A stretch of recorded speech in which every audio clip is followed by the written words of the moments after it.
अस्सलामु अलैकुम वरहमतुल्लाहि वबरकातुहू।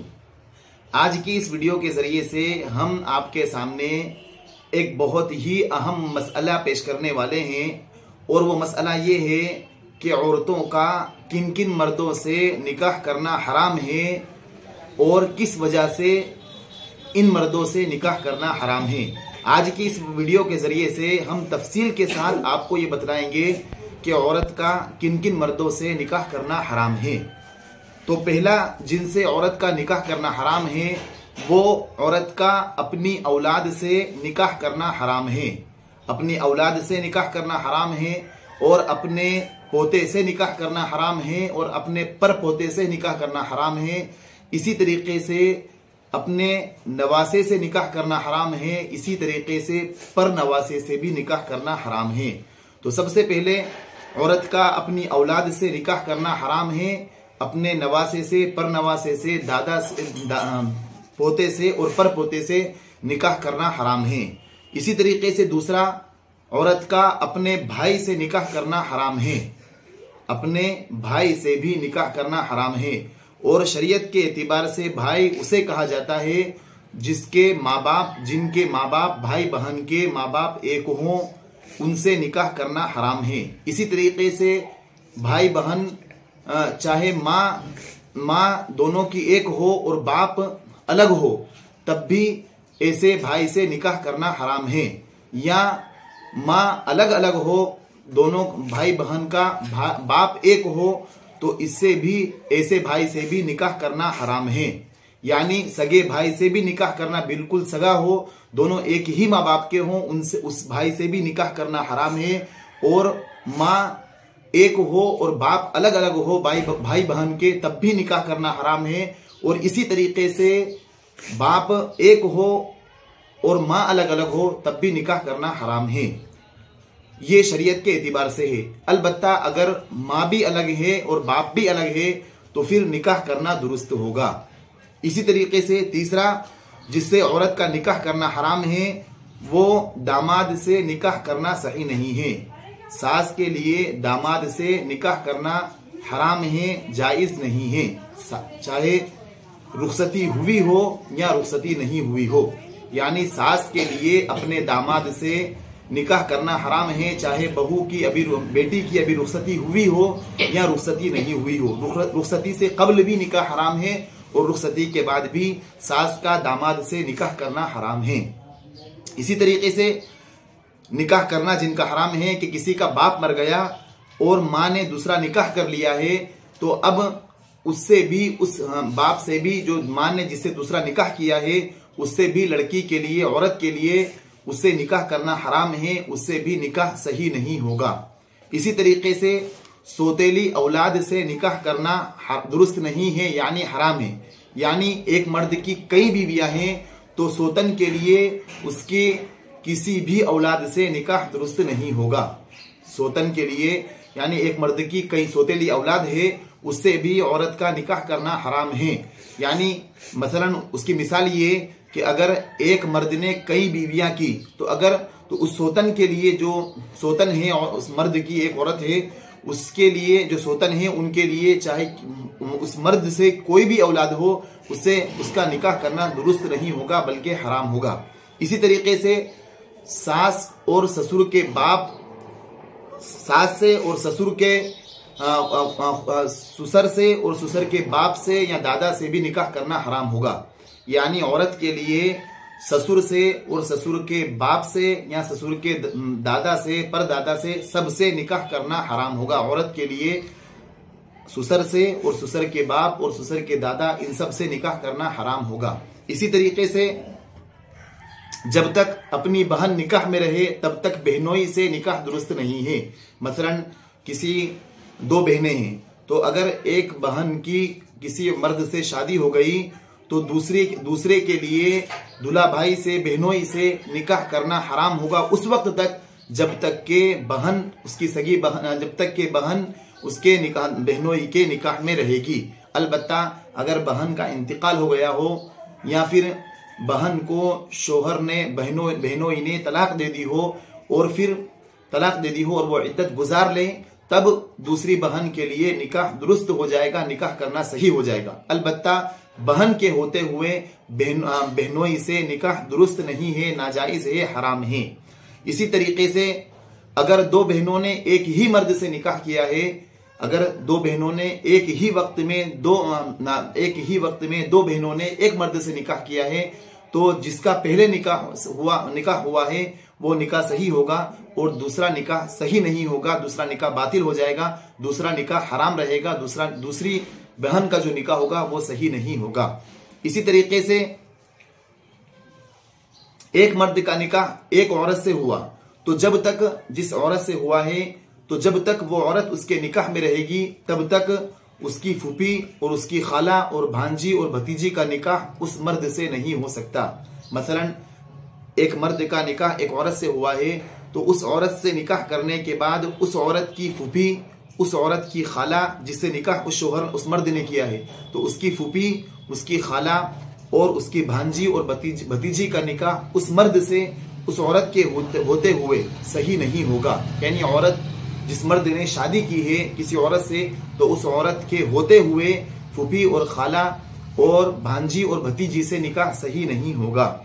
इसी तरीके से एक औरत है और उसकी सोतेली लड़की है, तो अगर उसकी सोतेली लड़की है तो ये दोनों एक साथ अगर किसी मर्द से निकाह कर लें तो ये दुरुस्त है। अगर एक मर्द है और एक औरत है और उसकी सोतेली लड़की है, तो अगर ये दोनों एक मर्द से निकाह कर ले तो ये दुरुस्त और सही हो जाएगा। इसी तरीके से एक हमारे यहाँ ये रिवाज चलता है, और ये हुजूर पाक सल्लल्लाहु अलैहि वसल्लम बल्कि ज़माने जाहिलियत से पहले भी ये एक रिवाज था, और वो रिवाज ये था कि ले पालक, यानी जिसे हमारी जुबान में कहा जाता है कि जिसे गोद ले लिया हो किसी लड़के को, चाहे वो रिश्तेदार का लड़का हो या किसी बहन का लड़का हो या किसी और का लड़का हो, उसको गोद ले लिया हो, उसको पाला पोसा हो, बड़ा किया हो, तो क्या उससे अपनी बेटी का या उससे खुद का औरत उससे खुद से निकाह कर सकती है या नहीं कर सकती? तो उससे निकाह कर सकती है। ले पालक यानी मुंह भोला बेटा, यानी जिसको बेटा बनाया हो, खुद का बेटा नहीं हो, तो उससे निकाह कर सकते हैं। खुद हुजूर पाक सल्लल्लाहु अलैहि वसल्लम ने हजरत ज़ैद रज़ी अल्लाह ताला अन्हु को अल्लाह के नबी सल्लल्लाहु अलैहि वसल्लम ने मुंह भोला बेटा बनाया था। उसके बाद भी आप सल्लल्लाहु अलैहि वसल्लम ने उनकी अहलिया से शादी कर ली थी, और इसलिए शादी की थी इस रस्म को खत्म करने के लिए कि जो रिवाज जमाने जाहिलियत में अरब के अंदर ये रच बस गई थी, और वो लोग ये तसव्वुर करते थे, वो ये समझते थे कि ले पालक यानी जिसको मुंह भोला बेटा बनाया है उससे निकाह को लोग उस जमाने के अंदर हराम समझते थे। तो ले पालक से निकाह करना हराम नहीं है, जिसको मुंह भोला बेटा बनाया है उससे निकाह करना दुरुस्त है, जायज है। वो मुंह भोला बेटा ही रहेगा, वो हकीकी बेटा, खूनी बेटा नहीं होगा। हम अगर कोई औरत जिस बच्चे को बड़ा करती है, अगर उसका जी नहीं करता वो निकाह नहीं करे, उसकी वो बात अलग है, लेकिन शरीयत के एतबार से कोई मना नहीं है। शरीयत के एतबार से मुंह भोले बेटे से निकाह कर सकते हैं, इसमें कोई हरज नहीं है। इसी तरीके से सगे मामू नहीं है। एक तो सगे मामू से, सगे चचा से, इनसे निकाह करना सही नहीं है।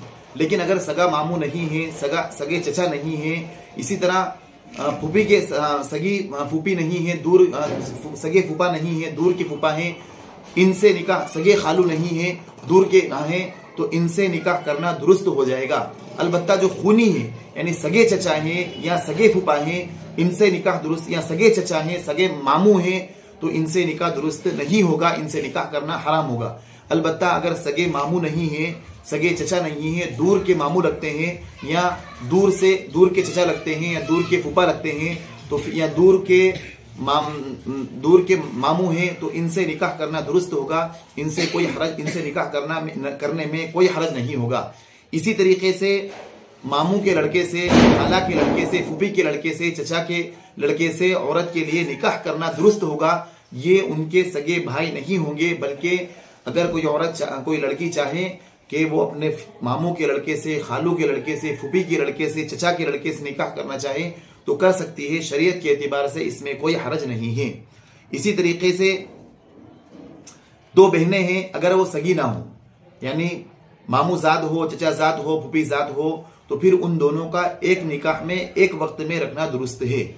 इसलिए कि वो इस मौके पर फिर सगी बहन नहीं होगी, बल्कि एक मामूजात है और दूसरी उसके रिश्ते में लगती है, तो फिर इसमें कोई हरज नहीं। मामूजात खालू एक बहन है और दूसरी मामूजात बहन है, खालाजात बहन है, या फुफीजात बहन है, चचीजात बहन है, तो फिर इन दो औरतों से मर्द का बैक वक्त निकाह करना सही और दुरुस्त होगा। ये दो बहनें सगी बहनें नहीं कहलाएगी। अगरचे ये बहनें लगती हैं, लेकिन ये सगी बहनें नहीं होंगी, बल्कि चचा और फूफी में ये बहनें लगती होगी। इसलिए एक मर्द के लिए बैक वक्त इन दो बहनों से निकाह करना सही होगा। अलबत्ता दो सगी बहनों को एक वक्त में एक निकाह में रखना दुरुस्त और सही नहीं है, नाजायज है। इसी तरीके से जितने रिश्ते नसब के एतबार से हराम हैं, वो तमाम के तमाम रिश्ते दूध पीने की वजह से हराम हो जाएंगे। यानी अगर किसी औरत ने किसी बच्चे को दूध पिलाया, तो फिर अब वो उसकी माँ हो जाएगी। जिस तरह खूनी रिश्ते से माँ होती है जिसने पैदा किया है, इस तरीके से दूध के रिश्ते से भी वो माँ हो जाएगी, और फिर उससे भी निकाह करना हराम होगा। और जितने वो जो बहनें हैं, उसके भाई हैं, वो उन सब से उसका रिश्ता करना हराम होगा। इसी तरीके से किसी मर्द ने किसी औरत से जिना किया, तो अब उस औरत की माँ, उस औरत की औलाद, उन सब से इस मर्द का निकाह करना हराम होगा, जायज और दुरुस्त नहीं होगा। किसी मर्द ने किसी औरत के साथ जिना किया, तो अब उस औरत की माँ, उस औरत की औलाद, उन सब से इस मर्द का जो जानी है, जिसने जिना किया है, उस औरत जो मजनिया है, जिसके साथ जिना किया गया है, उसकी माँ और उसकी औलाद से निकाह करना उस मर्द के लिए सही नहीं होगा, नाजायज और हराम होगा। इसी तरीके से किसी लड़के ने इसी तरीके से मुसलमान जो औरत है उसका दूसरे मजहब में किसी मर्द से निकाह जायज नहीं है, चाहे वो ईसाइयत हो, यहूदियत हो, हिंदू मजहब हो, किसी मजहब वाले से मुसलमान लड़की का निकाह सही नहीं होगा, नाजायज और हराम होगा। इसी तरीके से जिस औरत का निकाह किसी मर्द से हो चुका हो, तो अब बेतलाक लिए और इद्दत पूरे किए दूसरे से निकाह करना दुरुस्त नहीं है। जिस औरत का ऑलरेडी निकाह हो चुका है, तो अब जब तक दूसरे मर्द ने उसको तलाक नहीं दी या उसका इंतकाल नहीं हो गया, इद्दत पूरी नहीं की औरत ने, तब तक उस औरत का निकाह दूसरे मर्द से जायज नहीं होगा, सही नहीं होगा। इसी तरीके से जो सुन्नी लड़की, अहले सुन्नत वल जमात की लड़की है, उसका निकाह शिया लोग होते हैं, बोहरे लोग होते हैं, जिनका अकीदा, बोहरों में भी जो शिया लोग होते हैं जिनका अकीदा अल-इयाज़ बिल्लाह ये अकीदा हो कि जो हजरत अबू बकर और हजरत उमर रज़ियल्लाहु तआला अन्हु को नहीं मानते हों, या हुजूर पाक सल्लल्लाहु अलैहि वसल्लम को नहीं मानते हो, उनके मानने से इनकार करते हों, हजरत अबू बकर सिद्दीक रज़ियल्लाहु तआला अन्हु और हजरत उमर रज़ियल्लाहु तआला अन्हु को की खिलाफत को नहीं मानते हों, तो फिर अहले सुन्नत वल जमात की इस लड़की का निकाह ऐसे आदमी से, ऐसे शिया आदमी से निकाह करना सही और दुरुस्त नहीं होगा। इसी तरीके से जो ऐसा ताल्लुक अल-इयाज़ बिल्लाह जो हुजूर पाक सल्लल्लाहु अलैहि वसल्लम के खत्म नबूवत का इनकार करता हो, जो मिर्जाइयत हो, जो हुजूर पाक सल्लल्लाहु अलैहि वसल्लम पर नबूवत खत्म हो चुकी है, इस बात का इनकार करता हो, तो फिर ऐसे मर्द से भी अहले सुन्नत वल जमाअत की लड़की का निकाह करना सही और दुरुस्त नहीं होगा, नाजायज और हराम होगा। इसी तरीके से एक बात हम ये समझें कि अगर किसी शख्स ने किसी औरत को तलाक दे दी या किसी का शोहर इंतकाल फरमा गया, तो जब तक वो औरत उसकी इद्दत मुकम्मल ना कर ले, यानी जिस शोहर ने तलाक दी हो, तो वो 3 महीने तक जब तक इद्दत ना गुजार ले, दूसरे मर्द से उसका निकाह दुरुस्त नहीं होगा। अगर निकाह कर भी लिया तो उस निकाह का कोई एतबार नहीं होगा जब तक कि वो इद्दत ना गुजार ले। इसी तरीके से अगर किसी का शोहर इंतकाल फरमा गया, तो जब तक वो 4 महीने 10 दिन तक मुकम्मल इद्दत ना गुजार ले, तब तक उस औरत का दूसरे मर्द से निकाह सही नहीं होगा, नाजायज और हराम होगा। इसी तरीके से जिस मर्द के निकाह में 4 औरतें हों, तो अब उस मर्द के लिए उस मर्द के लिए 5वीं औरत का रखना नाजायज और हराम होगा। और किसी औरत के लिए जिस मर्द की ऑलरेडी 4 बीवियां हों, तो उसका निकाह अब किसी औरत के लिए जायज़ नहीं होगा कि उस मर्द से निकाह करे। हमारे इस्लाम में 4 की इजाज़त दी है, तो 4 अगर किसी मर्द की है तो फिर किसी औरत के लिए जायज़ नहीं कि उससे निकाह करे। अलबत्ता अगर उन 4 में से वो किसी को तलाक दे दे और वो इद्दत मुकम्मल कर ले या किसी का इंतकाल हो गया, तो फिर अब उससे जिसकी 4 से कम है किसी को तलाक दे दी या किसी का इंतकाल हो गया, फिर उसके बाद वो कोई दूसरी औरत उससे निकाह कर सकती है। 4 के होते हुए अगर जिसकी 4 औरतें हों, अब उससे 5वीं औरत का निकाह दुरुस्त नहीं होगा। इन 4 में से अगर किसी को तलाक दे दी या इन 4 में से किसी का इंतकाल हो गया तो फिर इसका निकाह दुरुस्त हो जाएगा। और ये तमाम जो हमने आपको बतलाए हैं कि औरतों का किन किन से निकाह करना हराम है, ये दरसे बहिश्त ज़ेवर किताब में से लिए गए हैं।